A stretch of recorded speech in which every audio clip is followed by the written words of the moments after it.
안녕하세요. 유상민 목사입니다. 오늘은 제가 새벽 모임에 10분 늦었습니다. 어제 새벽 2시가 넘을 때까지 교회에 있었습니다. 제 큰아이도 그 시간에 함께 교회에 있었습니다. 같이 있었던 것은 아니고요. 제 아이는 예배당에 있었고 저는 사무실에 있었습니다. 새벽 2시가 넘어서 집에 들어갔고 이것저것 마무리하다가 잠에 들었는데 새벽에 알람 소리를 듣지 못한 것입니다. 예배 시작 10분 전에야 눈을 떴고요. 부랴부랴 교회 나와서 예배를 인도했습니다. 이미 시간은 10여 분이 지난 후였습니다. 그 시간까지 자리를 지켜준 교우들에게 미안하기도 하고 또 한편으로는 민망하기도 하고 그러나 또 고맙기도 하고 그랬습니다. 물론 이런 일이 처음은 아닙니다. 전에는 새벽 예배를 드리지 못할 때도 있었습니다. 그런데 참 신기한 것은요, 제가 새벽 예배를 나오지 못하거나 늦게 나오거나 그런 날은 어김없이 새벽 예배에 새로 오는 사람들이 있다는 사실입니다. 참 신기하지 않습니까? 교회에 어느 집사님이 계신데 이 집사님은 1년에 겨우 한두 번 새벽 예배에 나오시는 분입니다. 그런데 하필 이분이 1년에 한두 번 새벽 예배 나오는 날, 제가 또 못 나오는 날과 겹칠 때가 몇 번 있었습니다. 그분은 그 당시에 어떤 간절한 마음을 가지고 또 그런 일이 있어서 무려 30분이 넘는 시간 동안 새벽 운전을 해서 교회에 왔을 것인데, 근데 하필 그날 목사가 없으니 얼마나 실망스러웠겠습니까? 어쩌면 그 순간에 목사에게 서운한 마음이 들었을지도 모를 일 아니겠습니까? 물론 요즘도 그 일을 웃으면서 이야기하기는 합니다만은 어쨌든 그 당시는 많이 서운했을 것 같다 하는 생각이 듭니다. 오늘 새벽 예배, 새벽 모임에 좀 늦게 나오고 나니까는 그때 일들이 불현듯 많이 생각이 났습니다. 사실이요, 우리가 마음 먹는다고 마음 먹은 대로 할 수 있는 일은 별로 없습니다.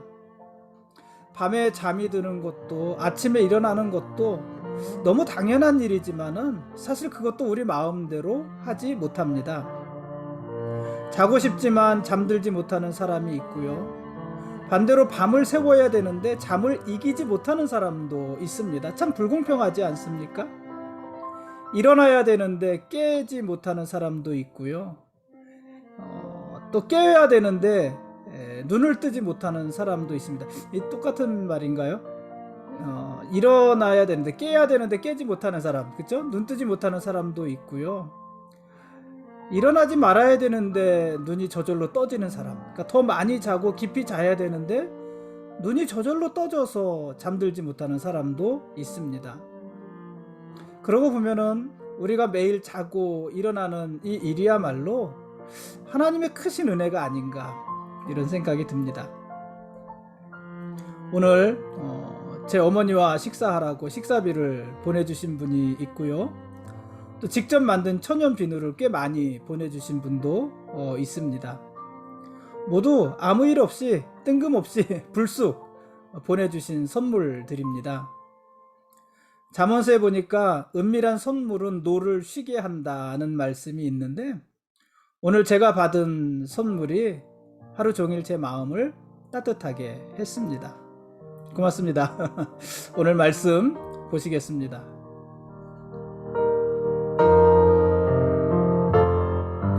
오늘 읽을 말씀은 요나서 1장부터 4장까지 말씀입니다. 이 요나서는 아미떼의 아들 요나의 기록입니다.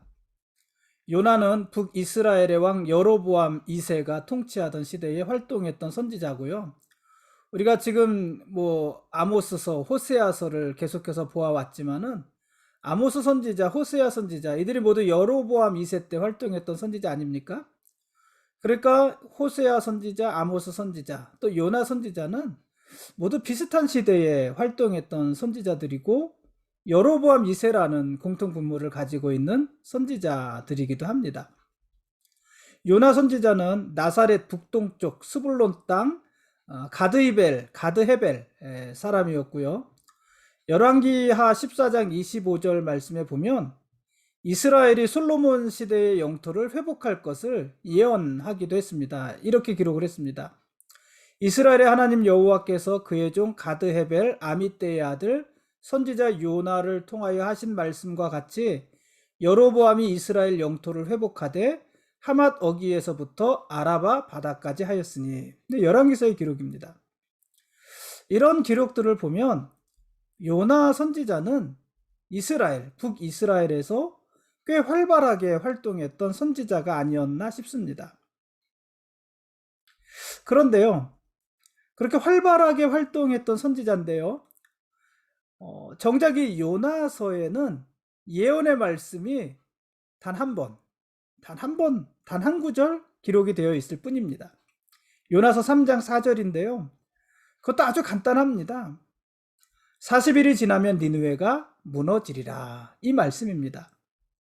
40일이 지나면 니느웨가 무너지리라. 달랑 이 한 말씀이 요나 선지자가 니느웨 성을 향하여 외친 예언의 말씀의 전부입니다. 그러니까는요, 이 요나 선지자는 처음부터 끝까지 니느웨 성을 향하여 하나님의 말씀을 선포할 생각이 별로 없었던 것 같습니다. 어쨌든 뭐 그렇습니다. 이 요나서의 역사성에 대해서는 사실 많은 논란이 있습니다. 그러니까 이 요나서의 내용들이 역사적으로 실제 있었던 일이냐, 아니면은 어떠한 사실에 대해서 말을 전하기 위해서 풍자, 은유, 상징 이런 것들을 가미한 이야기냐, 여기에 대해서는 논란이 조금 있습니다. 요나서의 역사성에 대해서 부인하는 사람들도 많이 있습니다. 왜냐하면 이런 이유예요. 요나가 물고기 뱃속에서 사흘 동안이나 죽지 않고 살아있는 일, 여러분 이게 일반적인 일은 아니지 않습니까? 하나님의 특별한 간섭을 빼면은 그 불가능한 일 아니겠습니까? 물고기 뱃속에 산채로 삼켜진다는 것도 이게 거의 불가능한 일이고, 그 물고기 뱃속에서 3일 동안이나 소화되지 않고 그대로 살아있다는 것도 뭐 거의 있을 수 없는 일이고, 또 그 물고기, 큰 물고기가 얕은 물가로 나와서, 해안가로 나와서 육지에 그를 다시 토해낸다는 것도 이거는 정말 있을 수 없는 일 아니겠습니까? 하나님의 특별하신 섭리를 배제하면 그렇다는 거예요. 근데 그런 일들이 요나서에 기록되어져 있잖아요. 사실이라고 받아들이기 힘들다는 것입니다. 또 박넝쿨이 비정상적으로 빨리 자라고 또 빨리 시든다는 것, 이런 것들도 그렇고요. 니느웨 사람들이 회개하는데, 베옷을 입고 회개하는데 짐승들까지 베옷을 입혀서 회개했다. 근데 이런 내용들은 보면, 이런 것들은 역사적인 사실이기보다는 어떤 메시지를 위한 풍자와 상징일 가능성이 높다는 것입니다. 특히요, 니느웨의 왕을 언급하면서도 그 왕이 누군지, 니느웨 왕의 이름을 언급하지 않았다, 밝히지 않았다. 이것은 이 요나서가 역사적인 사실이 아니기 때문이다, 이렇게 보는 사람들이 많이 있습니다. 그런데요, 예수님께서는 마태복음 12장 39절에서 41절, 또 누가복음 11장 29절에서 30절 말씀에서 요나 선지자가 큰 물고기 뱃속에서 사흘 밤낮 있었던 것, 또 요나 선지자의 기도를 듣고 요나 선지자의 말씀, 전도, 그 복음을 듣고 니느웨 사람들이 회개한 일, 이런 일들을 예수님이 직접 언급을 하십니다. 특히 예수님께서는 요나 선지자와 함께, 그러니까 41절까지, 마태복음 12장 41절까지 요나 선지자에 대해서 이야기를 하고, 바로 이어서 솔로몬 왕을 찾아왔던 남방 여왕에 대해서도 함께 말씀을 하셨습니다. 마태복음 12장 42절이죠. 여기서 이 남방 여왕이 누구냐면, 여러분이 아시는 대로 열왕기상 10장에 나오는 스바의 여왕입니다. 스바의 여왕이 솔로몬 왕을 찾아왔던 그 사실을 우리가 읽었잖아요. 그리고 그 스바의 여왕은 실존의 인물이란 말이죠. 그러니까 이 스바의 여왕의 이야기는 사실인데, 만일 이 스바 여왕의 이야기가 상징이 아니라 어떤 은유나 풍자가 아니라 사실이라면 그 대꾸로 봤을 때 요나 선지자와 그와 관련된 이야기도 모두 사실이라는 것이죠. 그것을 예수님이 말씀하신 거잖아요. 그러니까 우리는 요나서의 이야기가 은유나 상징이 아닌 실제 있었던 이야기, 역사적인 이야기라는 사실을 의심하지 않습니다. 이 요나서의 내용은요, 우리가 잘 알고 있는 바와 같습니다. 1장에서 요나 선지자는 적대국의 수도인 니느웨로 가서 하나님의 말씀을 전하라는 소명을 받았습니다. 물론 이 니느웨는 아수르의 도시인데요. 이 당시 아수르의 수도였느냐 아니었느냐에 대해서도 역시 이견은 있습니다. 나중에는 아수르의 수도가 됩니다만은 어쨌든 수도일 수도 있고 아닐 수도 있지만은 니느웨는 큰 도시였습니다. 또 왜 니느웨라고 했을까? 아수르라고 하지 않고 니느웨라고 했을까? 그런 것에 대해서 문제를 제기하는 분들도 물론 있습니다만 우리에게 중요한 것은 아니고요. 이 요나 선지자에게 하나님이 말씀하시는데 적대국의 수도인 니느웨에 가서 하나님의 말씀을 전하라, 이런 소명을 주십니다. 그러나 요나 선지자는 이스라엘을 위협할 뿐만 아니라 이방인이잖아요.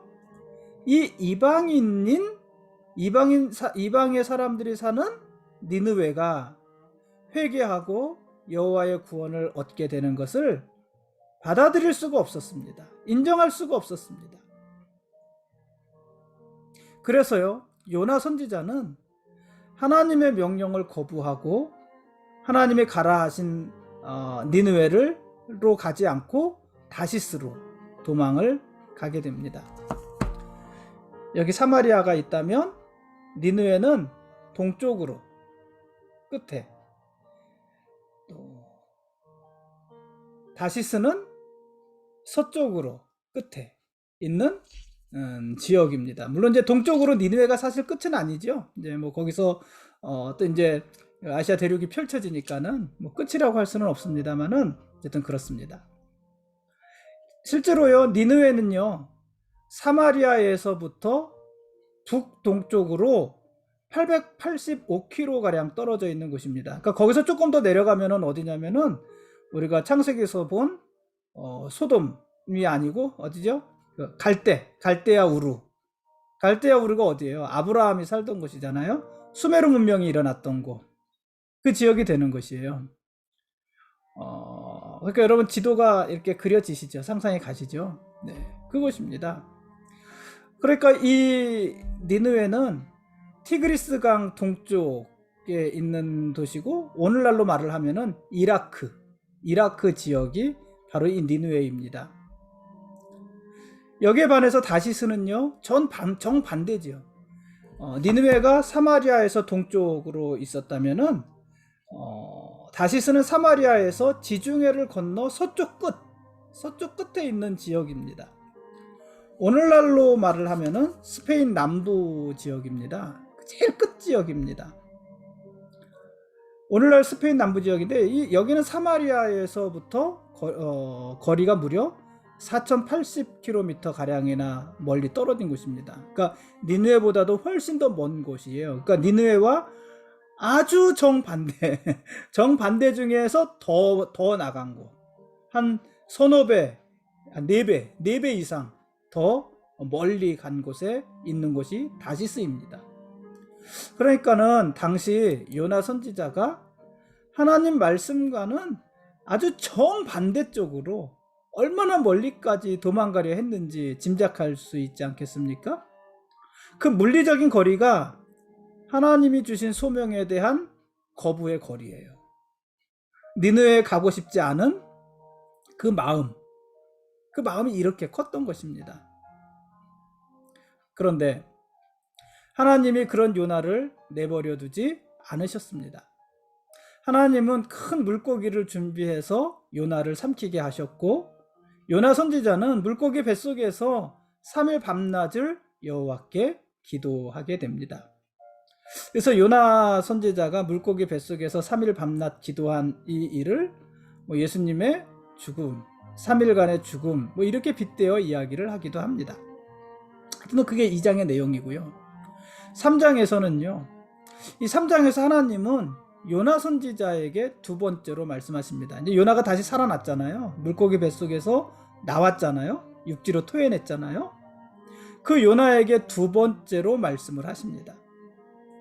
요나 선지자가 하나님으로부터 두 번째 소명을 받게 되는 것입니다. 물론 내용은요, 첫째와 똑같습니다. 니느웨로 가서 복음을 전하라는 것입니다. 결국 요나 선지자는요, 니느웨로 갑니다. 그러나 여전히 기쁜 마음은 아닙니다. 그게 어떻게 나타나냐면요, 이 니느웨는 사흘 길을 걸어야 돌아볼 수 있는 아주 큰 도시였는데 요나 선지자는요, 단지 하루, 그러니까 사흘 길을 걸어야 되는 그 성인데 단지 하루 복음을 전할 뿐이고요. 그것도 아주 불성실하게 하나님의 말씀을 전합니다. 여러분, 그래서 요나 선지자가 전한 복음의 특징이 뭔 줄 아십니까? 요나 선지자가 니느웨 성에 전한 복음의 특징, 그게 뭘까요? 요나 선지자가 니느웨 성에 전한 복음의 특징은 심판만 있고 용서와 구원은 없다는 사실이에요. 보통 심판을 선포할 때는 구원을 같이 말하잖아요. 그렇죠? 심판을 이야기할 때는 하나님의 용서와 구원을 함께 이야기하는 것이 일반적이잖아요. 그런데 요나 선지자가 전하는 복음에는 심판만 있고 구원은 없습니다. 용서도 없습니다. 그게 정말 전하기 싫었던 것 아니겠습니까? 그것도 단 하루. 그런데 놀라운 것은요, 그럼에도 불구하고 니느웨 사람들이 회개하더라는 거예요. 참 어떻게 보면 부럽습니다. 우리들은 하나님의 말씀을 그렇게 들어도 잘 회개하지 않잖아요. 정말 불같은 사람들이 나와서 하나님의 말씀을 그렇게 그냥 간절하게 전해도 회개하지 않잖아요. 이 니느웨 사람들은요, 요나 선지자가 이렇게 불성실하게 전하는 복음을 단 하루 듣고요, 다 회개했어요. 사람이든지 짐승이든지 모두 굵은 베옷을 입고 힘써 하나님께 부르짖었습니다. 그들은요, 아무 음식도 먹지 않았고요, 심지어 물도 마시지 않으면서 기도했습니다. 회개했습니다. 그게 이제 3장의 내용이고요. 4장에서 요나 선지자는 자기가 니느웨 성의 복음을 전했음에도 불구하고 니느웨의 멸망을 보고 싶어 합니다. 그러니까 니느웨 사람들이 회개하는 것을 달가워하지 않아요. 하나님이 그들을 용서해 주시는 것을 달가워하지 않아요. 니느웨가 망하는 것을 보고 싶어 합니다. 그런 요나 선지자에게 하나님이 아주 유명한 박넝쿨을 통해서 말씀을 하십니다. 요나 선지자는 자기가 수고하지도 않고 재배하지도 않은 채 그저 하룻밤에 났다가 하룻밤에 말라버린 그 박넝쿨을 그토록 아꼈습니다. 그렇다면 하나님께서 니느웨 성에 있는 좌우를 분별하지 못하는 자 12만 명, 얼마나 많은 숫자예요. 좌우를 분별하지 못하는 12만 명과 그 외 많은 가축을 아끼는 것은 너무나 당연한 일 아니겠습니까? 하룻밤에 났다가 하룻밤에 말라버린, 그것도 자기가 심은 것도 아니고 자기가 기른 것도 아닌 그 박넝쿨 하나, 이것과 좌우를 분별하지 못하는 12만 명의 사람과 가축들, 이 생명, 어떻게 이게 비교가 되겠어요? 요나 선지자는 이 박넝쿨도 아꼈는데 하나님이 이 12만 명이나 되는 사람과 그 가축들을 아끼는 것은 너무나도 당연한 일 아니겠습니까? 그것을 말씀을 하십니다. 하나님께서 요나 선지자에게 그것을 말씀하시고 그 말씀에 요나 선지자는 아무런 대답도 하지 못하는 것으로 요나서가 끝이 납니다. 그래서 요나서는 끝이 뭐예요? 점점점이에요. 그 뒤에 이야기가 다 생략이에요. 할 말이 없는 것이죠.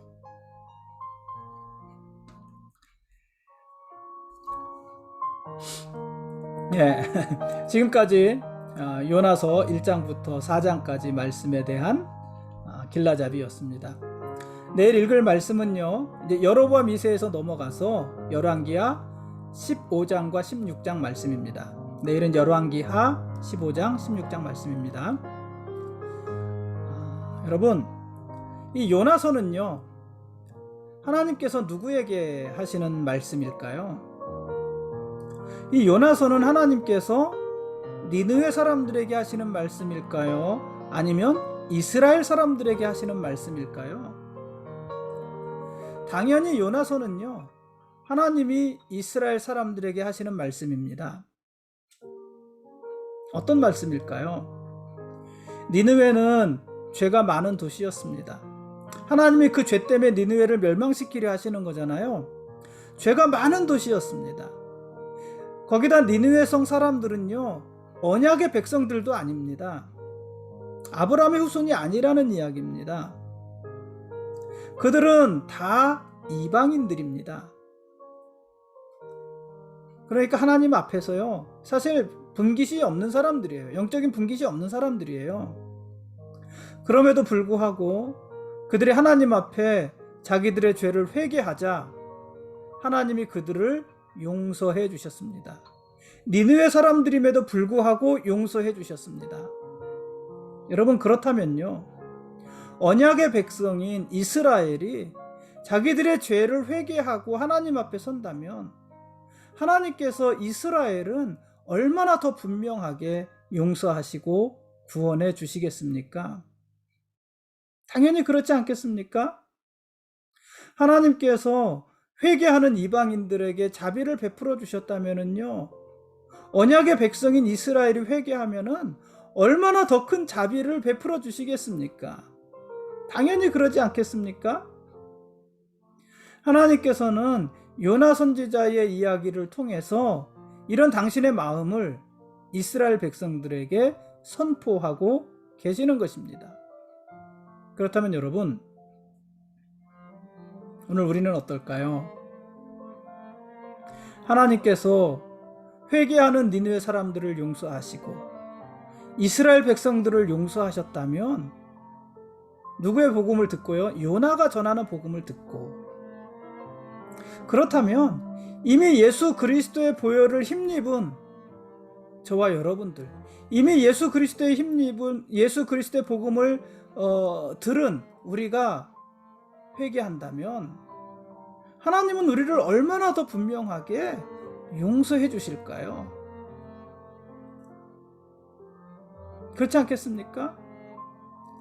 그러나 반대로요, 니느웨 사람들은 요나 선지자의 복음을 듣는 것만으로도 회개를 했는데, 만일 오늘 우리가 예수 그리스도의 복음을 들으면서도 회개하지 않는다면 여러분, 우리에게는 얼마나 더 큰 하나님의 진노와 심판이 임하시겠습니까?